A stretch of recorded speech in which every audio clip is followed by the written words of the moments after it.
Hello, ladies and gentlemen. My name is Mike Larkin, one half of the Steve and Mike Show. www.steveandmikeshow.com is up and running.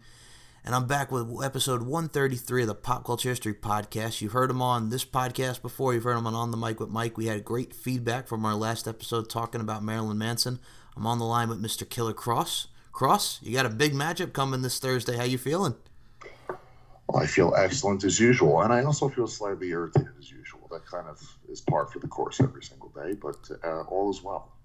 Well, first and foremost, final hour this Thursday on Impact Wrestling. You're challenging Johnny Impact for the Impact World Heavyweight Championship. You have promised to pretty much suffocate, just pretty much suffocate all the oxygen out of his body, and you'll thank him for it. I mean, very intense promo, and I sincerely hope you come out with the belt. Well, time will tell, all pun intended, and there is a greater significance to all of this, even more so than the title, which is of the greatest significance in any wrestling promotion. But I've said it before, and I will say it again right now. My presence on any program that I'm on, especially Impact Wrestling, is to promote change. I believe that I can change, John, and as I said before, for better or worse, time will tell. So this is going to be a very big turning point in the company's history, I guarantee it. Okay. Bound for Glory, you also just came off as well. You and Moose took on Eddie Edwards and the Innovator of Violence, Tommy Dreamer. Great matchup. Moose took the pinfall from Eddie Edwards, but you avenged that loss from Bound for Glory, and you got a little revenge on the Innovator of Violence himself, Mr. Tommy Dreamer, on Impact. Yes, I did, because he stuck his nose in our business that had absolutely nothing to do with him. And I choked Tommy once, and I will choke Tommy again, and I will choke Tommy for the rest of his life. Now, I got to ask you, being the wrestling fans that we are, and with the original ECW, were you like the equivalent to the Sandman, and he was, thank you, sir, may I have another, or is this just kind of like a washed-up version, would you say, of the old Tommy Dreamer? I would say that Tommy is just as dangerous as he's always been, and people will roll their eyes and say that and go, oh, he's old, oh, he's fat. Listen, that guy can still punch just as hard as he punched when he was 20 years old, and if you've never been punched in the face before, then perhaps you will not understand, but Tommy can still go. No matter what anybody says about him in his age or his physical state, he's one of the smartest people in the business. He's one of the most successful people in the business. And if you look at the fact that he's actually still on TV with the best in the world, that should be a testament to anybody that he, still has it.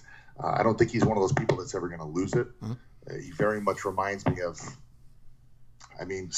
anyone really that you could think of who can stand the test of time forever. I mean, he's, in my opinion, I've always looked at him as the Ric Flair of ECW. And as much as I do enjoy choking Tommy and suplexing him on his brain, and I really do, I have to say that I would probably not have even become a professional wrestler if it wasn't for him and all of the people that were involved with ECW. Because as much as I love WWF and WCW and all the Japan stuff, there was something very carnal, as I've always said, about ECW, and there was an energy that they brought to life that was very powerful, and I definitely feel it, even to this day, that it compelled me to pursue this. So, I'm kind of, in a really bizarre way, it's kind of Tommy's fault that I'm even here, and ironically, I'm hurting him. So let's just blame Tommy for everything. It's all Tommy's fault, and I think that's the true testament. But a lot of these guys, like we mentioned, people say always old and has been, like I mentioned, because that's what people say. It's out there. But I gotta say, for someone who's been doing this for over 20 plus years, to where he started as like that pretty boy character in ECW, and then he just embraced the Innovator of Violence, the feuds with Raven, and just the multiple things that he's done for the business, the House of Hardcore promotion, which I know you've competed in. So Tommy Dreamer, you could thank him, but then again, hey, I'm gonna hit him with Doomsday Saito. I'm gonna put him in the cross jacket. I love beating him, and I love working with him at the same time. It's like a love-hate relationship with Tommy Dreamer. Sure. Maybe in mid-flight, right before I dome him on his head, I'll just whisper, thank you. I don't know if he's going to hear it and remember it, but, I'll put it out there. I guess it's the thought that counts. Okay. Now, I also have to congratulate you, sir. Maverick Pro Wrestling World's Champion, Ring Warriors World's Champion. Congratulations on those respective title wins. Thank you very much. You're very welcome. So now, okay. You have like we mentioned, you have the chance to add the Impact World Heavyweight Championship to your collection. What's funny about this is, and what's actually very cool about it is, I'm watching the promos with you and John, and don't get me wrong, I'm following Johnny for the last, like 13 years of his career, ever since the M&M days, since he was Nitro, Morrison, the whole nine, Impact, Mundo, whatever you want to call him. And then you're talking about, the end of the world and the doomsday. And then he's just, I'm sorry to say this, but I think you kind of killed him in the promo off of this. And I'm not trying to be biased because, we're homies, but I like you both. But it's just like every time I hear him, everything is Slamtown. I get it. You're going to take him to Slamtown. But you brought a lot of the whole, I'm going to systematically dissect, maybe rip your joints out of place kind of deal with it. So I thought it was a very intense promo. Thank you. And again, as I said, I'm trying to contribute change. I'm always assessing whatever a company is asking me to do in the realm of what has everyone else already seen. There are unavoidable redundancies in pro wrestling program. It's unavoidable. Conflict in itself, whether it's wrestling or anything in the world, has redundancies. There's going to be a winner. There's going to be a loser. Someone's going to say that they are absolutely going to win. No one is going to come forward and say, I'm absolutely going to lose. So I'm always trying to redirect and create a new feel or presentation of what people are doing. And I feel really, based on the feedback, I feel very satisfied that people are enjoying it and feeling like this is something special and fresh. And yes, I've heard everyone say that they feel like the whole thing is shotgunned. But you know what? We're going to entertain them. So at the end of the day, who gives a shit? Exactly, and I think Villainous Havoc, shout to her, listener and a member of your Kross cult, sir. She was talking about audiobooks, and I think, dude, I'd love to hear you do like an audiobook or just narrate stuff. You ever thought about getting into that? Because, dude, your promos, like we mentioned, would that be something you'd be interesting, like narration, audiobooks, or something like that? I actually want to do that, but I don't know how to contact agents. I don't know how to find agents. I know that I need some updated media package.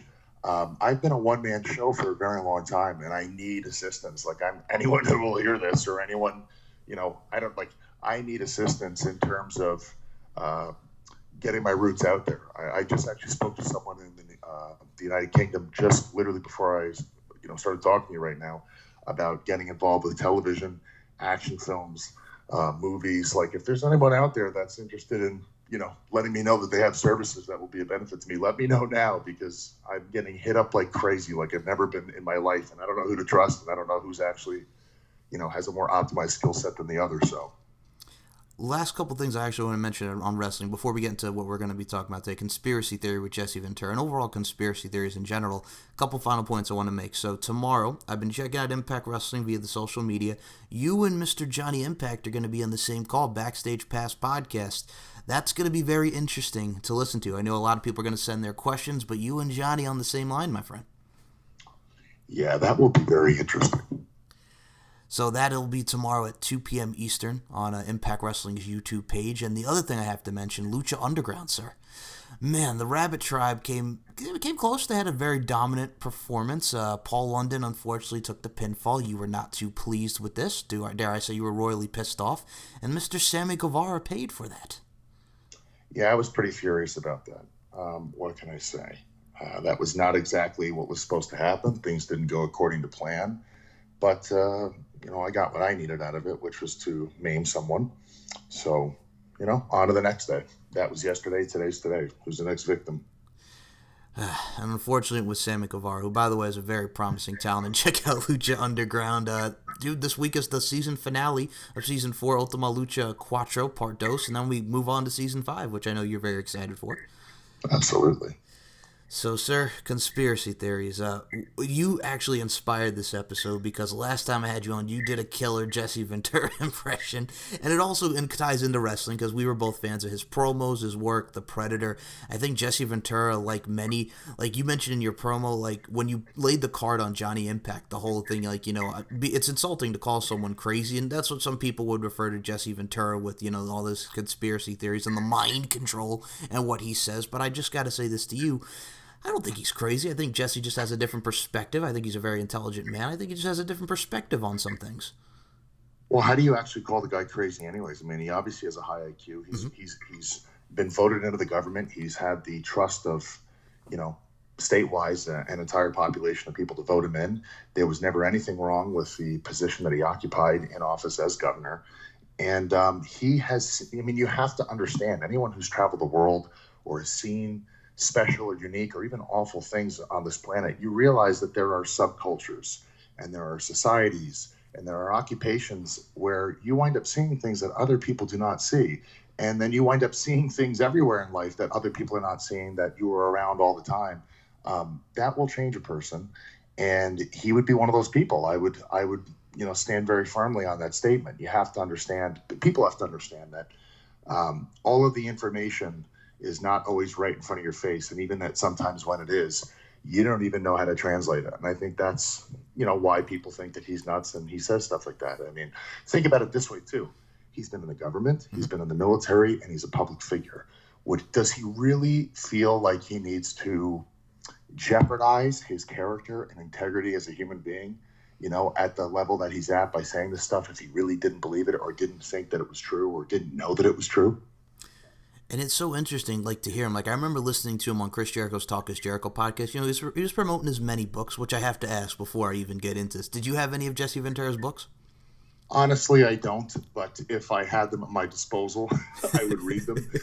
I'm such a busy person, even to my own detriment at times, that I've not had the opportunity to read them. Okay, so this particular book that he talked about on Talk is Jericho, there was one thing that he mentioned. He talked about, obviously, since we're coming towards around this time again, John Lennon, the whole Mark David Chapman, Holden Caulfield, Catcher in the Rye, saying, like, it goes back to the mind control, and they hypnotized him, and they put something in his brain, and, he did that stuff. So, I mean, it's interesting. I mean, it gives you something to think about, because that's one of the most talked about things ever, the John Lennon murder and Mark David Chapman, and what was the motive behind that? Because earlier in the day, he asked John Lennon for an autograph, then later on, he's killing him right in front of him.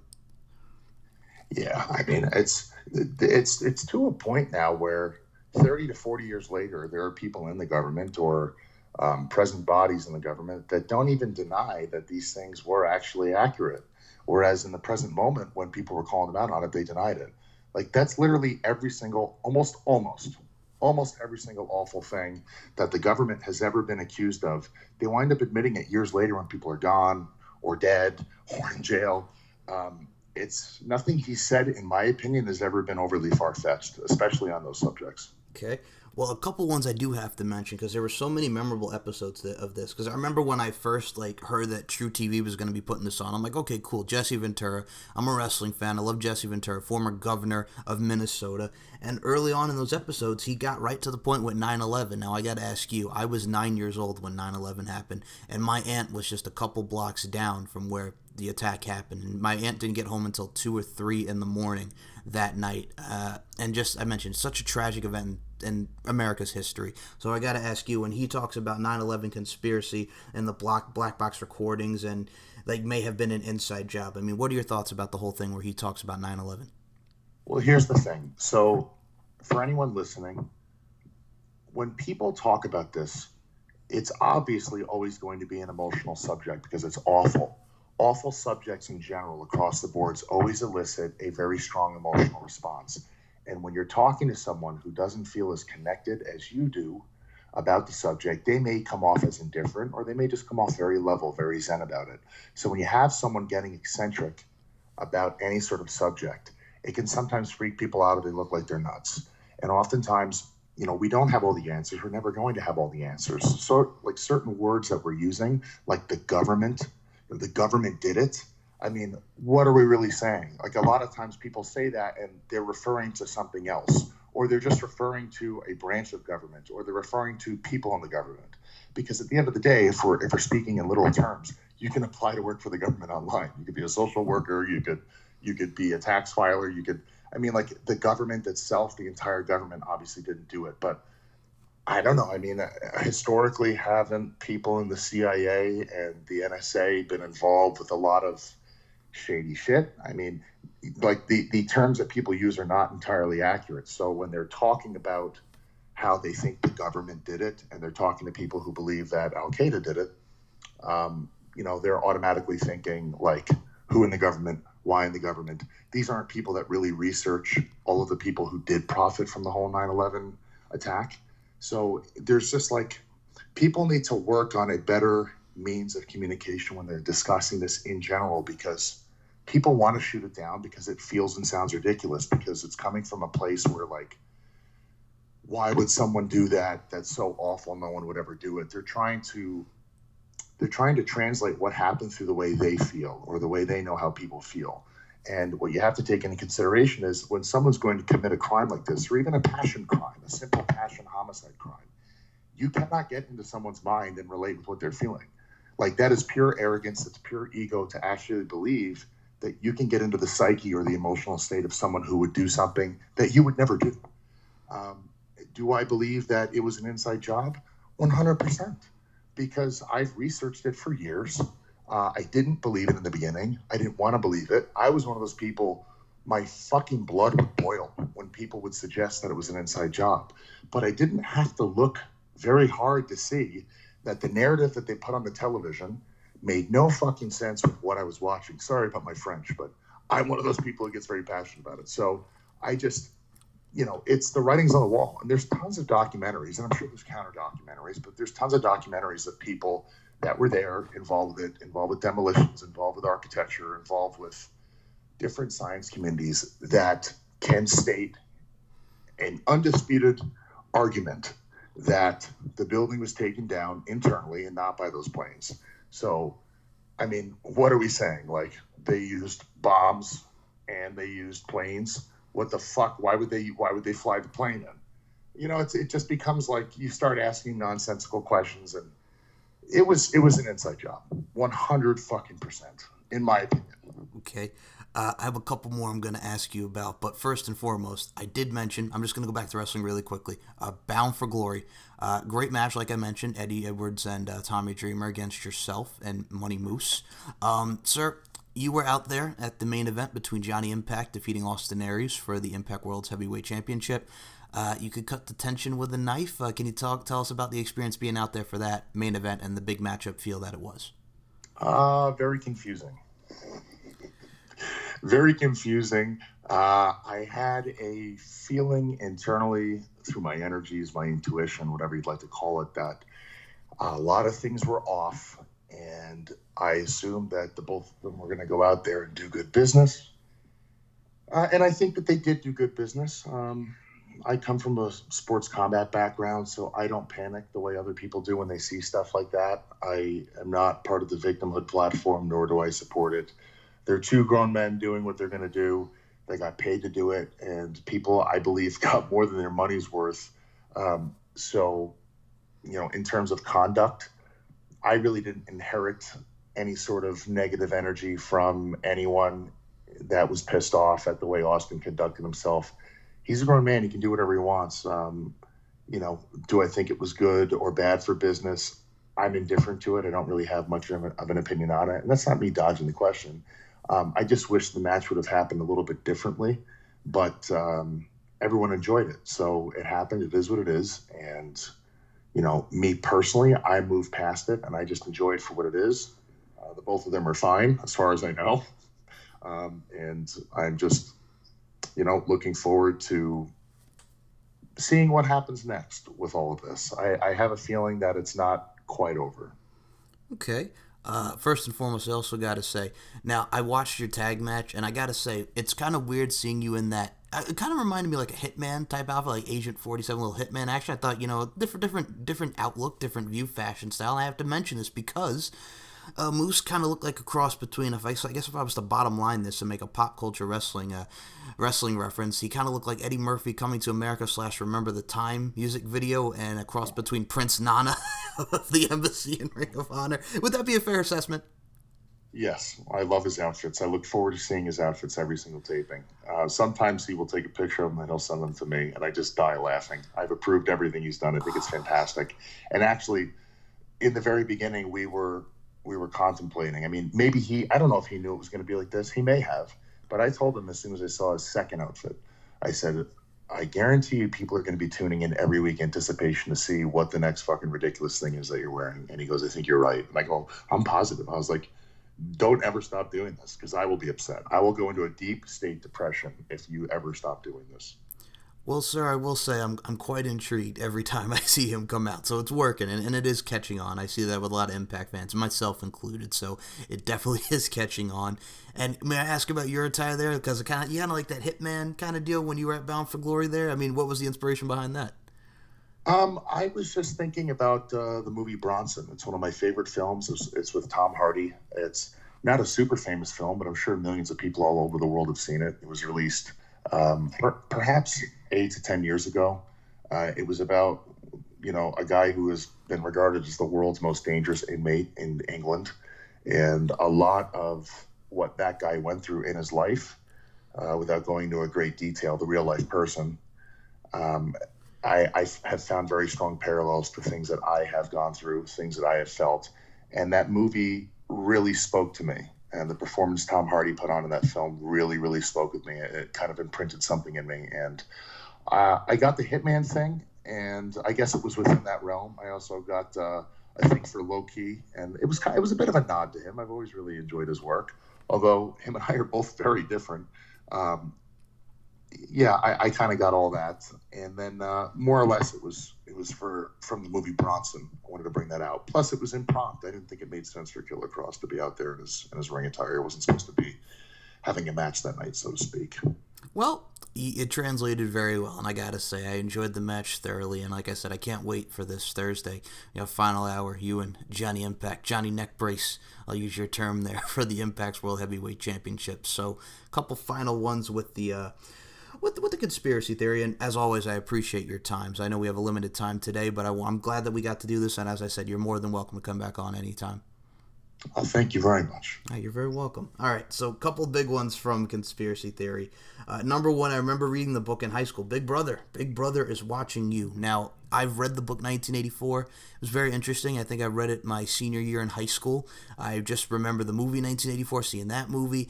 All in all, what were your thoughts about the whole 1984 Big Brother conspiracy theory? Well, I don't think that it's a conspiracy theory anymore. I don't know if certain people in the government, I don't know if they became inspired by that concept, or that story was told to be written. I mean, I don't know. All I know is that wound up becoming reality. Big Brother is definitely a real thing. We're living in it. Everything is surveilled. Everything. So from in one way or another, whether it's audibly, visually, via satellite, or just cameras, I mean, that is a real life thing. We are in the development of that, and it is what it is. Now, another one that was very big, time travel was another big one. And personally, I'm using a pop culture reference, Back to the Future. I mean, he goes from 1985 to 1955, and I mean, I think time traveling is cool. And I mean, people talk about, time travel, conspiracy theories. Can it happen? Can it happen? Personally, I think if I was to be able to time travel, I think a lot of people feel the same way. I think that's excellent. So, I mean, just time traveling in general. I think time travel is definitely possible, and I've been on the fence about this for a long time. However, within that statement, want anyone listening to this to know that I don't think it's within the means of how we conventionally think about it, or the way it's been presented in films. I think it's a hell of a lot more complex than we're thinking it actually is, whether it's just somebody walking through a wormhole and, going somewhere else and then coming back. I think it's much more complex, but there's just been a lot of bizarre things that have happened throughout history, that I don't know. Even just now, there's people that pop up all over the world that have access to information that they shouldn't have, and are claiming to be from somewhere else, and then they disappear. Like, that shit's been going on for a long time. And even in film and in pictures and stuff, people have seen technology from now in the 1800s and the 1700s and pictures and stuff like that. Like, for me, there's no other way to explain that. That's not a fucking coincidence. So, but at the same time, I would never even try to undermine anyone's intelligence to try to suggest how that's possible. I just know that something is off there, and it's not something we should ignore. There's something there. We should keep an eye on it.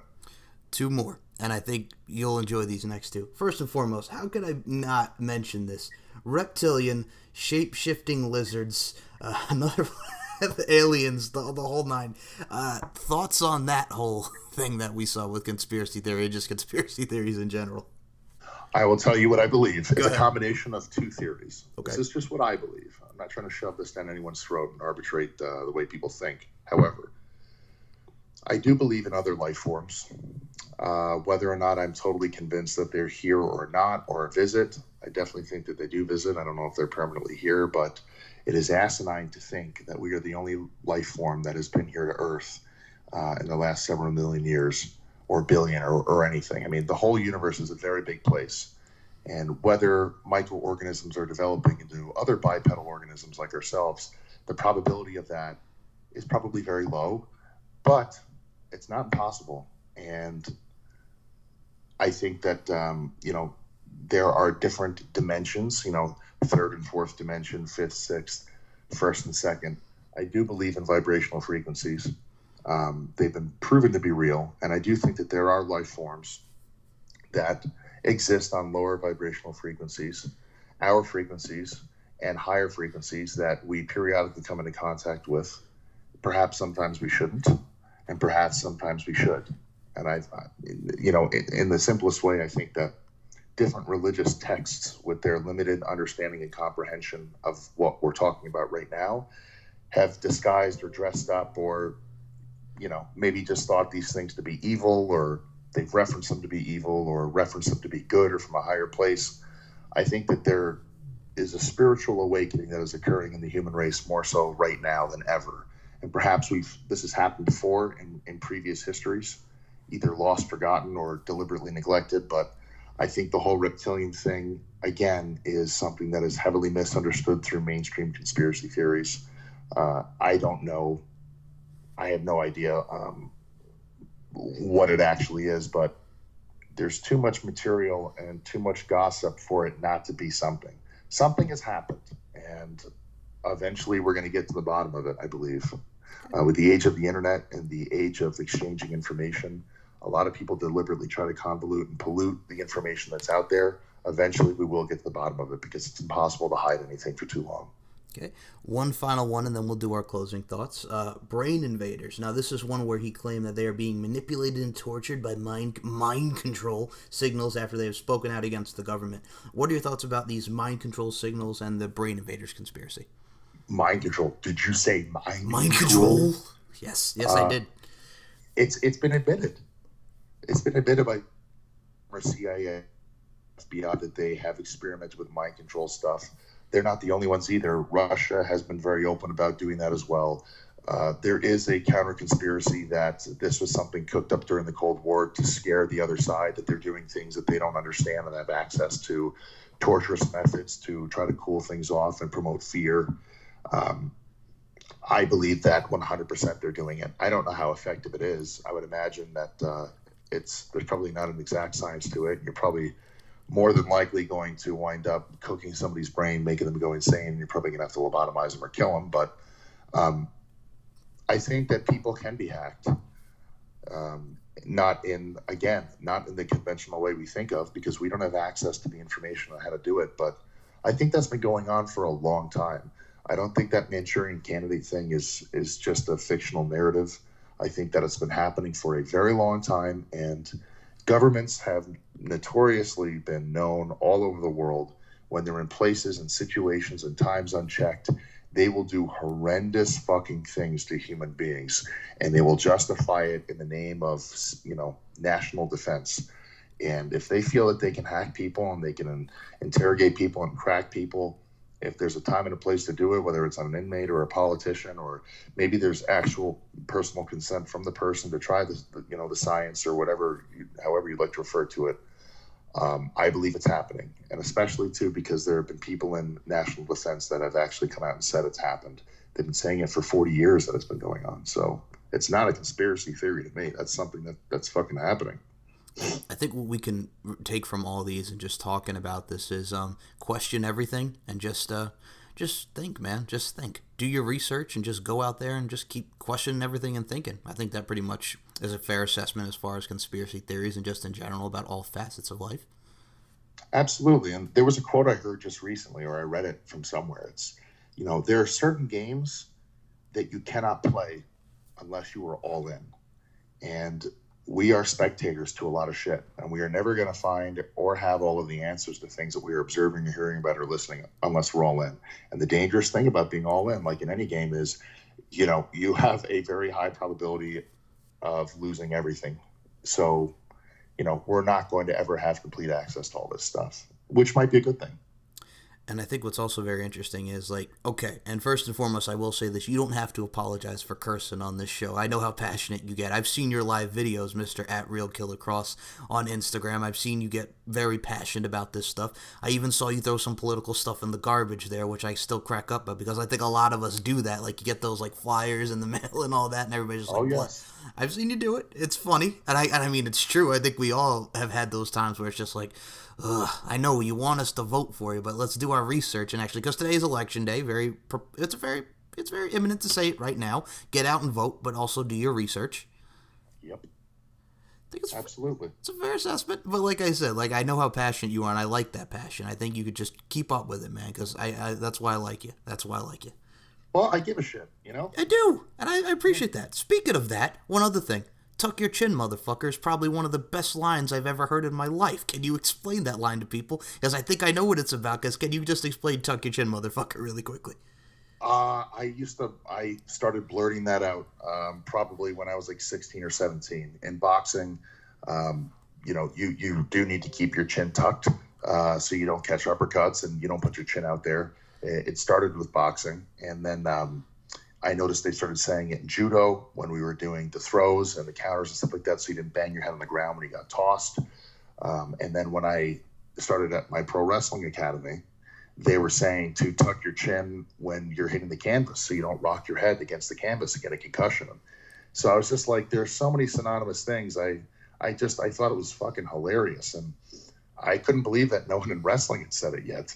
I mean, I used to tell people all the time, like, I don't know, I'm not promoting any sort of violent behavior, but I was out of my mind in my teenage years, and there would be a couple times I'd give somebody a fair warning that something was coming, and I legitimately used to say that to people. I used to line people up for an uppercut all the time. It's the easiest way to knock somebody out. I had a very good left shot to the body and a very good right uppercut, followed up by left hook and a right straight. But I had go-to combinations that I would catch people with all the time, especially doing bouncing work and stuff like that. Not that I was looking for it, but when it was time to rock and roll, there was no questions asked. So, but yeah, I just translated some real shit to pro wrestling because it just made sense. Now, what I'm about to say is only a joke, and I'm just teasing, so please don't kill me. Did you add a Hadouken at the end of that? I should have. Or a tiger uppercut. Exactly.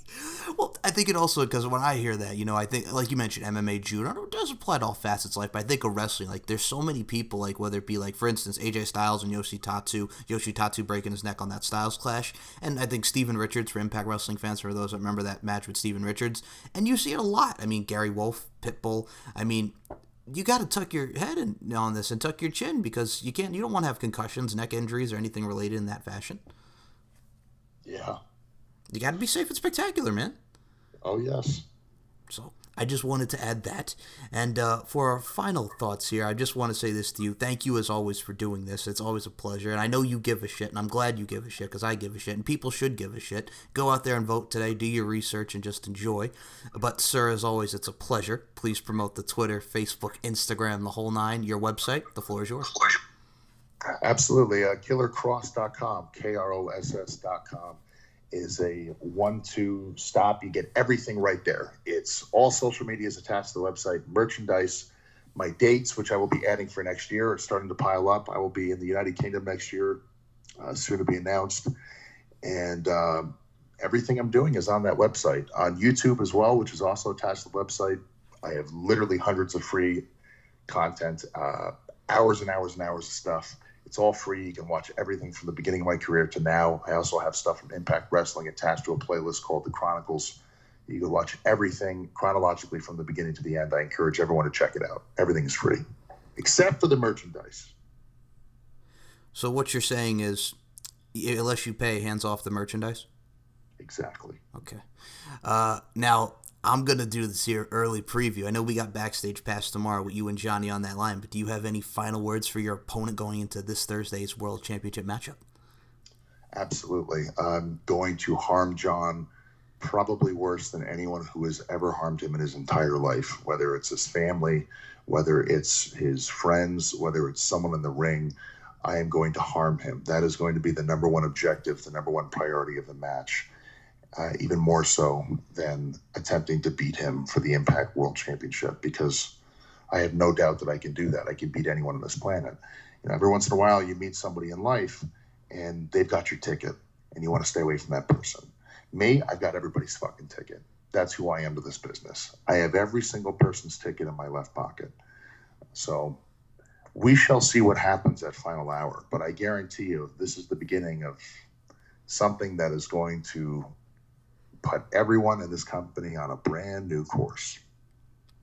And I'll add to that TikTok, Johnny Impact TikTok. And, sir, the Kross Cult who are listening, any final words to the Kross Cult? Absolutely. Stay tuned. Stay the course. And just remember, the Kross Cult is all about brainwashing yourself into thinking for yourself. It's called self-liberation. Fuck the programming. Whew. Dude, that's why I love you, and that's why you're my friend. So, sir, as always, it's a pleasure. I can't wait to do this again. And as always, Mr. Kross, thank you so much for your time. My pleasure. Thank you.